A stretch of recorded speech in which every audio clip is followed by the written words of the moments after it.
Hello programmers, welcome to my YouTube channel Techie Projects. So in this video I will show you the suspicious activity detection using Python. So let's open terminal and run Python space Python file. Then we have to select any image or video. Then click on the predict output. Model will load and it will give the output with the beep sound. This project developed using Python programming language and machine learning model used to train the model.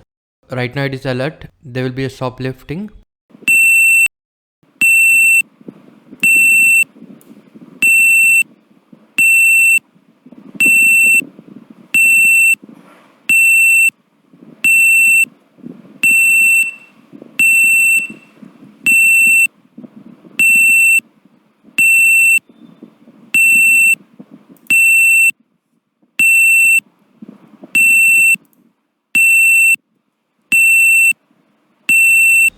If there is any alert, then it will make the continuous beep sound.